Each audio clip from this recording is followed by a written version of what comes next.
am Rebecca from ChemKnits, and welcome to night 5 of the ChemKnits Chanukah special. Tonight we are going to layer different acid dye colors onto yarn in our catering steam pan, which does seem similar to what we did last night, but the big difference is going to be the volume of the dyes that we are adding.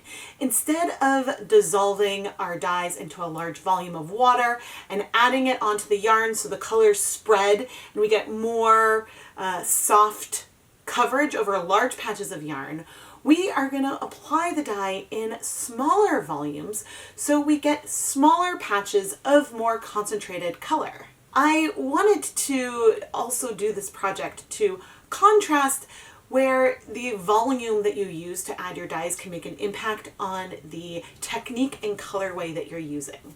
Because a lot of times I talk about how it's the total amount of dye that you use that matters for depth of shade, which is true, but the volume that you use does matter for how far you can spread that color over your yarn. Before we go and get started dyeing this yarn, please make sure that you are subscribed to the ChemKnits Tutorials YouTube channel. It's the biggest way that you can help support the content here, and turn on notifications so you don't miss any of the fun Chanukah videos. We have a video coming out every night right now for this special event, and it's so much fun and you don't want to miss it.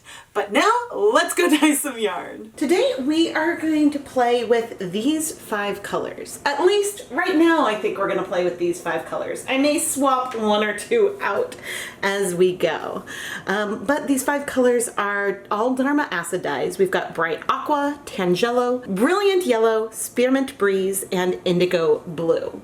Now, because we are going to be using these in a little more concentrated form, the colors that we see on the yarn may not translate exactly to what we see on these swatches. And I don't know if I'm going to use that 1% stock solution for all of these cases on the yarn. We may use a 1%, likely of the brilliant yellow and the indigo blue. This is a very, very dark blue from the 1% stock, and so this is going to be like our really dark color. But with these ones, I may make them a little bit more pastel, but we'll start off by making some 1% stock solutions. Whenever I am dealing with dry dye powders, I'm always wearing a respirator mask, safety glasses, and gloves. And all of the tools and equipment that I use for these videos are dedicated for dyeing yarn and are never used with the preparation of food. I already had some stock solutions, some 1% stock solutions of the yellow and indigo blue. So I started to make the stocks of the remaining 3 colors by measuring out 2 grams of dye and then dissolving it in 200 milliliters of liquid. This is a 1% stock, and then technically all the dyes will be at the same concentration to start with. We're just going to have to figure out if we need to shift it paler or maybe even more concentrated once we start layering these colors together. You may have noticed that I have a yarn mop. This is a skein of Knit Pick Stroll fingering weight yarn, and I pre-soaked it in some water with vinegar so that way we can look at our different colors. Now, our Spearmint and Tangelo and Bright Aqua are all rather intense. And I think that I am going to want to dilute them before we add it onto the yarn because that's a bit brighter than what I wanted. I want them to be a little bit more muted. But the thing that I'm happy about is that our Spearmint is a very different color from our aqua. But, and I think I mentioned this, the yellow is bright. I think I want to keep the yellow fairly bright. And our indigo is deep. And I also would like to keep that rather deep. And so that gives us our palette for today. These little tie-dye containers hold not that much liquid. They hold a little bit more than 100 milliliters. So I think what I'm going to do for all 4 of these colors, and we can adjust as needed, but I think I'm going to take 20 milliliters of our color and then fill this up the rest of the way with water. And I think that'll give us more pastel colors, but also at the same time be a lot easier for us to measure out more if we need to. Today is very much a circumstance, oh that's nice, where the volume matters. And the volume matters because the more concentrated these colors are, when we add them, the darker the colors will be on the finished yarn. And so diluting them a bit is taking a little bit of the edge off of the brightness and actually bringing them more on par with that yellow in the first place. So now let's go set up our dye bath. For this project, I have pre-soaked all of our 10-gram mini skeins of 75% superwash merino, 25% nylon yarn in some plain tap water. Now we are dyeing 2 different weights of the yarn. We have a DK weight and fingering weight. In our dye bath, I have 300 grams of the DK weight yarn. And now I am coming in with 5 cups of water that has 3 tablespoons of white vinegar in it. And let's see, we are in a decent low immersion situation. If we had more water in here, then when we add the colors, they will spread a lot more. They will absolutely spread some, but I am very excited, and let's turn on the heat. And so we have 2 burners there and there. If you want to learn more about the tools and equipment I use in this and other videos, I always try to include links in the video description to the equipment, the dyes, the yarn, etc. And these links do include affiliate links, which are clearly marked in the description. This got warm really quickly. Let's go ahead and start with these 3 colors that I mixed. So we've got that blue, we've got our pinky orange, and then we have our green. And so you might think, oh my goodness, some of these colors look still way more intense than they did on the lids. These are pre-mixed, the Tangelo, but pre-mixed paler colors do have more filler in there. So there are some other colors like Caribbean blue, which I think is similar, that are extraordinarily more intense. And then here is our yellow. And finally, that was a big spot right there, our indigo. Now, how deep these colors penetrate onto the yarn is going to depend on a few factors, how quickly they strike. That's probably the biggest factor. But now I want to go ahead and start layering more. But I thought it would be fun to show a little bit of where they started, and the goal is to roughly, and this doesn't have to be super heavy or concise, but the goal is to roughly get a little bit of each color all the way across the pan, which can be hard. Sometimes the hearts aren't perfect, especially if the dye kind of has a little bit of a mind of its own. But what I enjoy with doing these hearts, as opposed to just doing lines, is that it is very freeing and really encourages me to not overthink the placement, because the movement itself has a randomness to it already. And you know, there's no harm in adding some lines along here, but it's just fun. Now, I'm trying to be pretty light with our brighter colors, and then with the indigo, be ready because it might start going immediately. There's just a bit more of it. And good thing I have the yarn mop here to help clean up any drips. And so this is, I think, our first side. Now, the colors feel fairly bright here still, but they will become less bright as we go on. There will be blending, there will be the colors layering on top of one another, and as soon as we pick up to flip, the hearts will no longer be present. But I'm now going to wait 10 minutes and then we will flip the yarn because I want to try to give this some time to set. And while we're waiting, I did pop the yarn mop into a steamer basket. It's not that hot yet, but I'm just gonna put it in there while we wait because that'll help some of the colors start to set, which means that should there be more I need to mop up, there is more space for the yarn to take it without it feeling like a dirty sponge where color comes out while I'm trying to wipe up more color. The 10 minutes are up and now we can check. Ooh, I see a little bit of color with some particulates down there. So that's giving us a tiny bit of spread.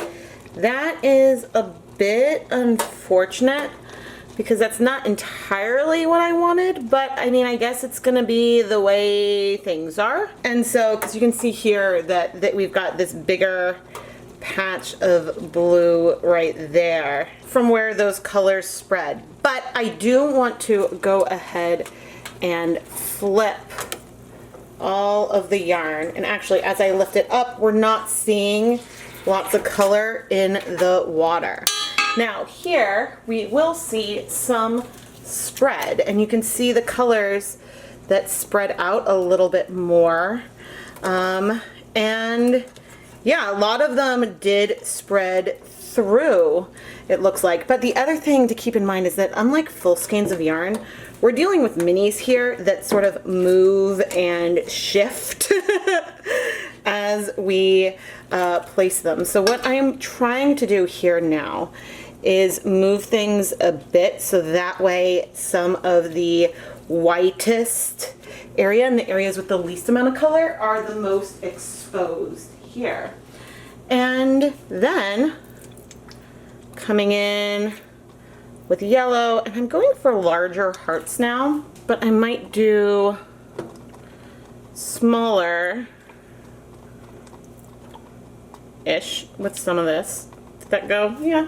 The thing is that things aren't necessarily straight across, but I do hope, and it may not be the case, but I'm hoping to get a little bit of every color all over. That would be ideal. I suppose I could have used less liquid, and that could have been a way to, if I had even less liquid, to prevent some of the spread a little bit more. I know there's a shadow, the light just broke, which is unfortunate. Okay, now coming with our indigo, and I'm going lightly with it, or at least trying to, but you can see that the bottle kind of has a mind of its own a little bit. And so maybe by squeezing less, we'll have a little bit less spread. But now, once again, I want to wait 10 minutes to give these colors time to bind to the yarn. One of the key things for keeping and maintaining the different colors on this type of project today is not to overdo it.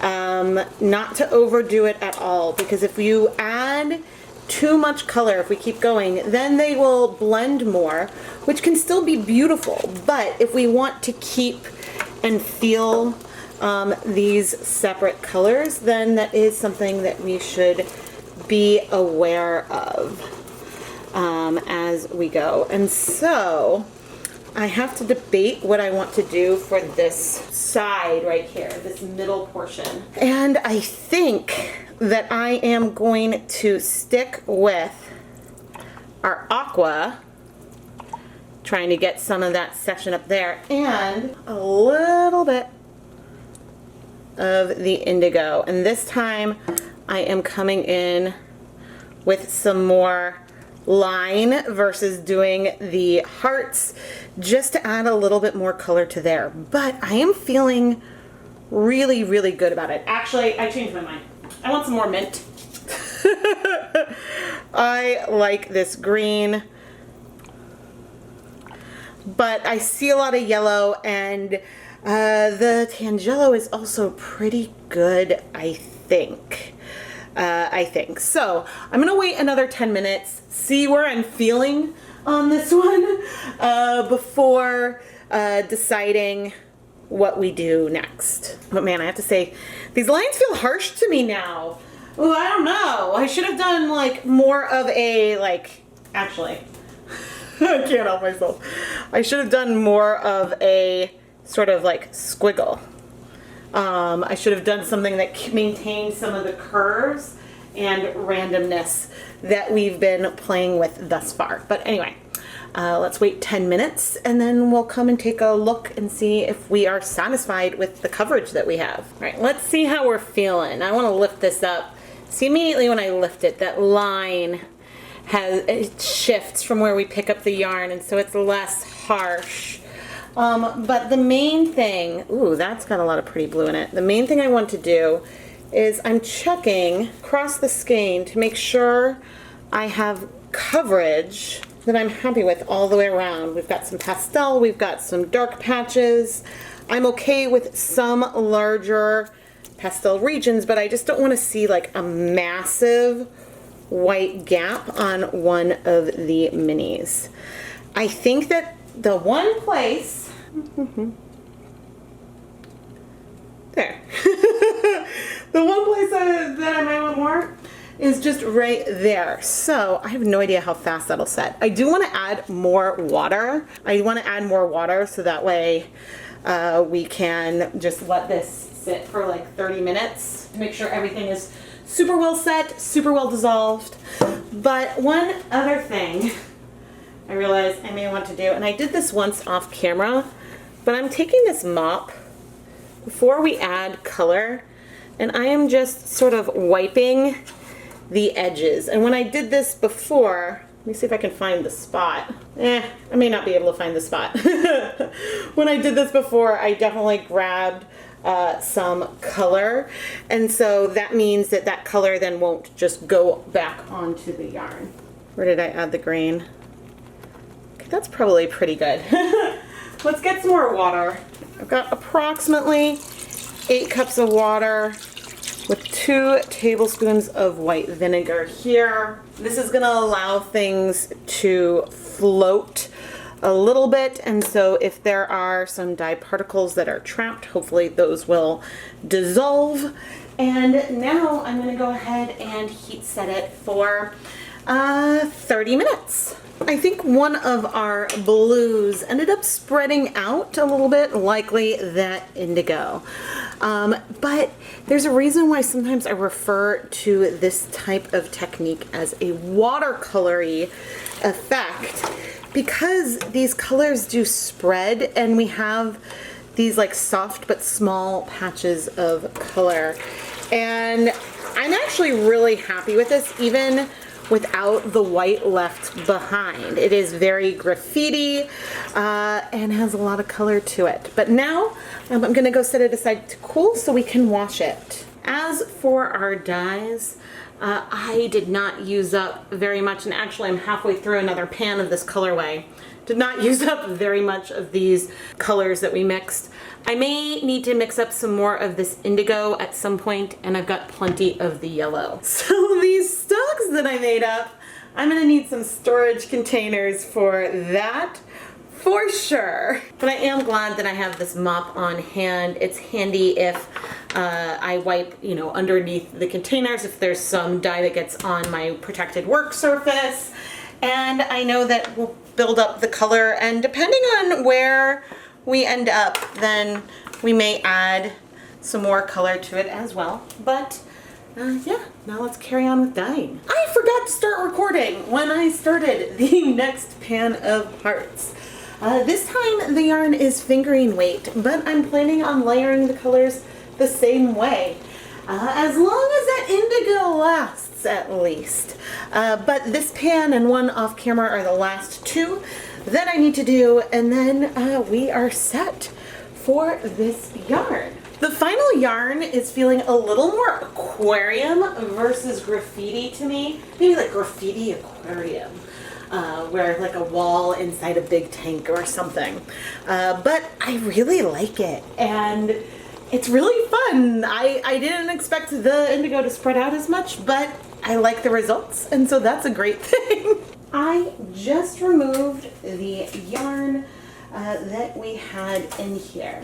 And now I'm going to bring over this yarn mop that we have that has so much pigment, mostly from catching drips throughout this whole experience, but also we did have a fair amount of color from cleaning up from making our dye stocks, and we used not a lot of color, but I do have some color left in here, and I figured it would be fun to go a bit bigger on this and add some of our Tangelo.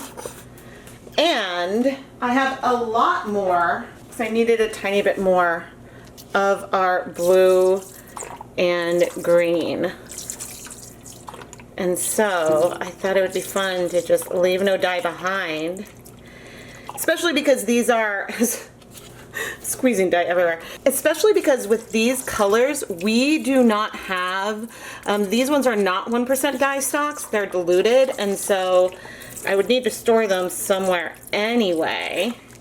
But yeah, they go pretty quickly. I wonder how fast things are striking. Maybe not like super fast, there's a fair amount of green, but fairly quickly.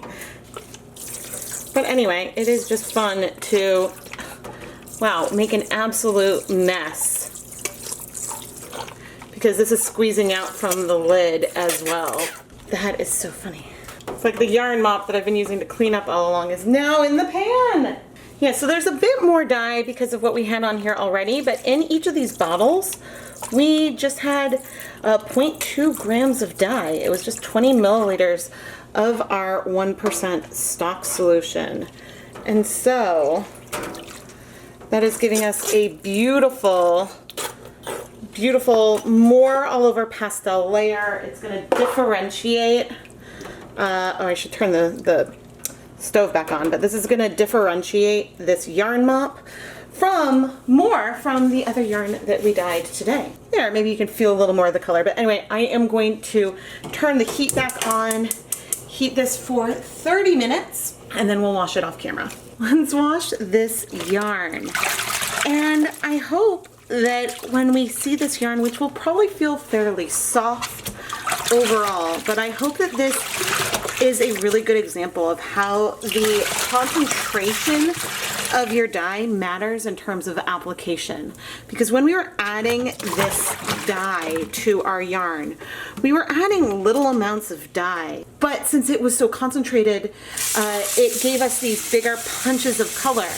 Whereas if we had added the same amount of dye to the pot first, to a large pot of water, and then added the yarn, we would have ended up with a more even pastel colorway. But you can still peek out each of the individual hues that we had here. And this is so fun. Again, it's a little bit more aquarium than the graffiti I was going for, but I still really like it. And I'm not seeing any bleeding. So I am going to finish rinsing out the silk, put this yarn through my spin dryer, and then wash the rest of the yarn off camera so we can come back and see the finished yarn. In filming a lot of Chanukah dry yarn conclusions, I feel like I use the term watercolor a lot. The colorway that I did with layering these hearts on top of one another is a lot of times a type of colorway that I refer to something as watercolor-esque, and layering the colors over and over, where you almost feel like you have small brush strokes.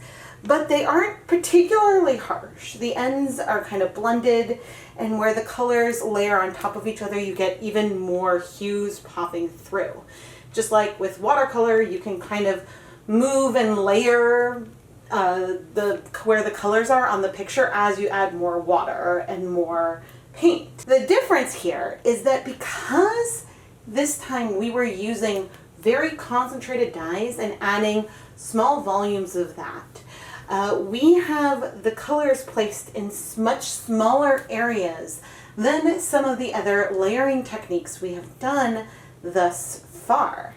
And this is a great example of where volume really comes into play. If you take 100 milliliters of a 1% stock solution and layer it on top in a couple hearts on a pan, which I don't know if that's the actual volume, but for example's sake, you get tiny specks of color all around that are more pigmented because of where you place them.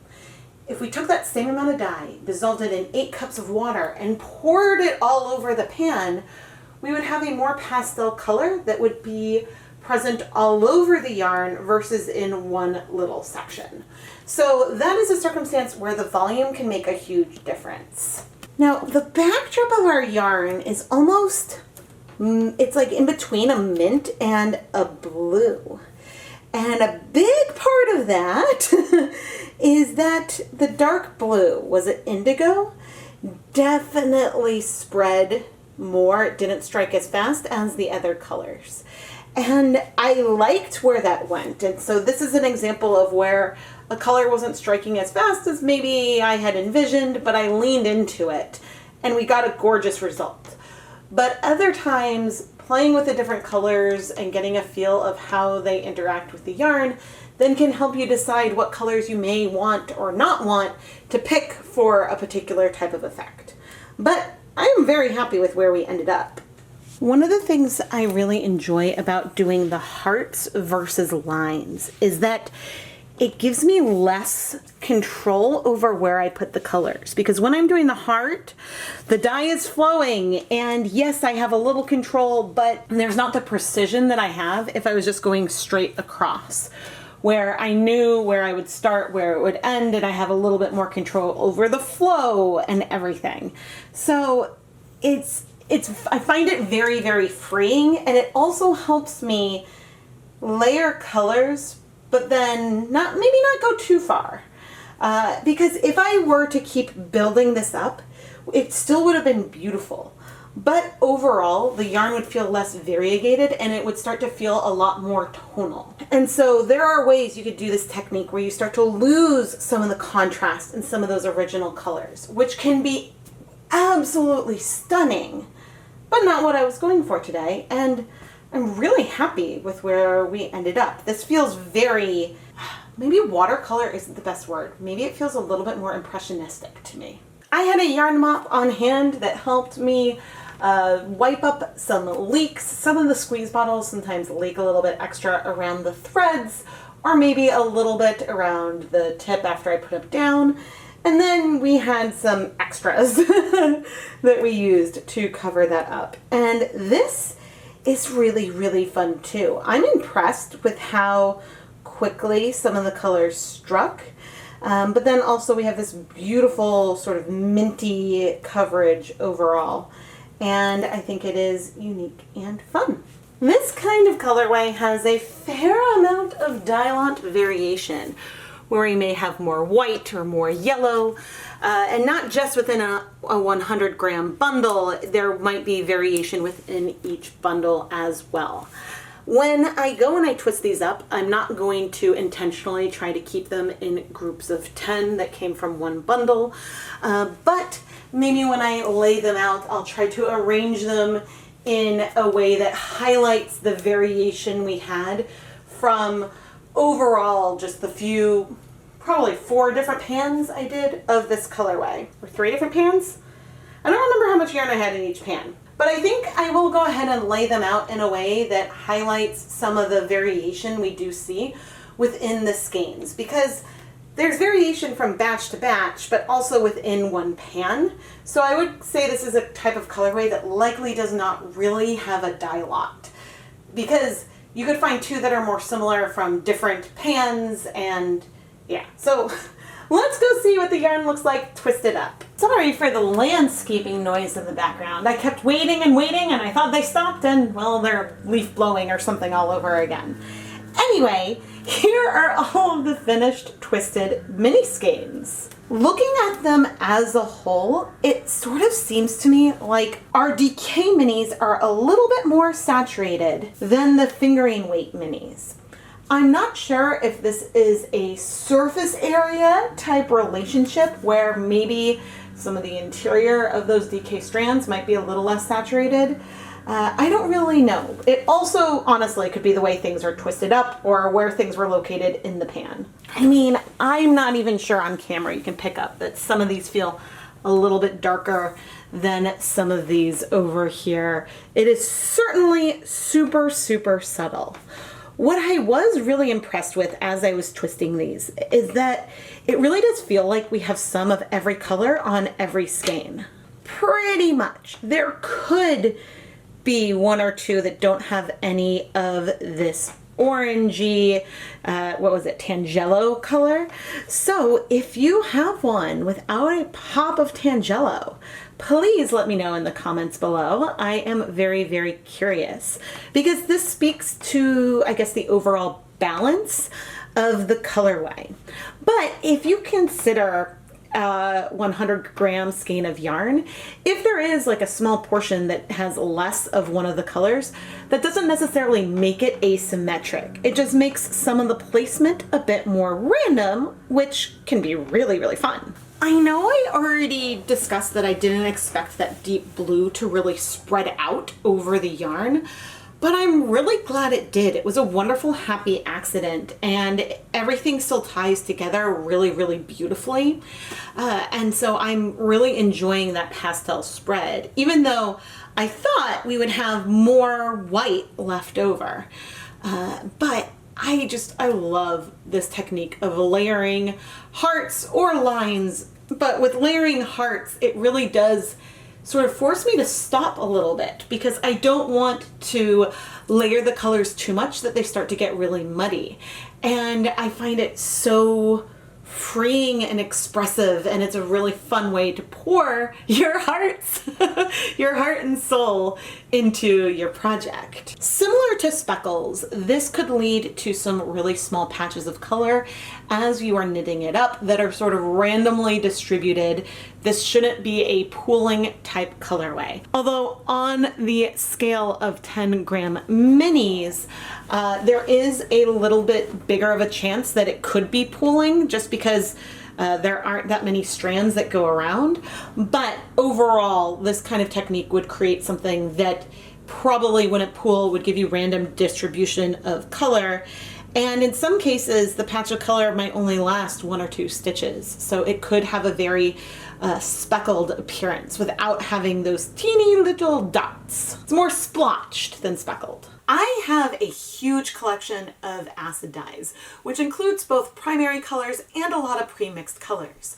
And with this huge box of crayons, I often find myself reaching for the same colors over and over again. So during this Chanukah special, I'm trying to push myself and use some colors that I haven't used as much in the past, which is great and a lot of fun. I'm learning more about different colors, but sometimes mean that some colors dissolve better for stock solutions than others. And so I am learning and testing and troubleshooting as we go along. But ultimately, I love to take advantage of the nature of each of the dyes, and it's so much fun. And I really, really like where our colorway ended up tonight, even if it's a little different from where I thought that I would be heading with these color mixes. But for all I'm enjoying playing with these pre-mixed colors, you can create something extremely similar by mixing similar hues out of primary colors that you may have at your disposal. So although I'm playing with all these pre-mixed colors, it's not necessary for you to create extremely similar colorways. There are many different ways that you can help support the ChemKnits Tutorials YouTube channel. subscribing. I have a Patreon, and I also have an opportunity where viewers can get shout outs in episodes of Dyebath Weekly called Lab Partners. Dyebath Weekly Lab Partners get to tell me some colors to avoid, pick a yarn base, and then I dye some yarn with them in mind, giving them some shout outs in the video, and it's really a lot of fun. So if you would like to learn more about that and a similar last minute lab partner option, go and check out the listings in the ChemKnits Creations Etsy shop. I'll have links down in the video description. Have you noticed any patterns yet for the 2021 ChemKnits Chanukah special? Any themes? Anything that might tie the videos together a little bit? It's really not that subtle this year, but I'm curious if anyone has picked up on it yet. And I'm also curious to hear what you think might be coming for night 6 of this Chanukah special. So I will see you back here tomorrow night at 8:30 p.m. Eastern Time for another yarn dyeing video. And don't worry, the ChemKnits Chanukah special does not end on night 8. There will be bonus videos that are coming after that. Everything will be in the Chanukah playlist, but this whole series is so much fun, and I really enjoy creating different colorways and having fun for this mystery sampler and series. I am Rebecca from ChemKnits, and thank you so much for watching!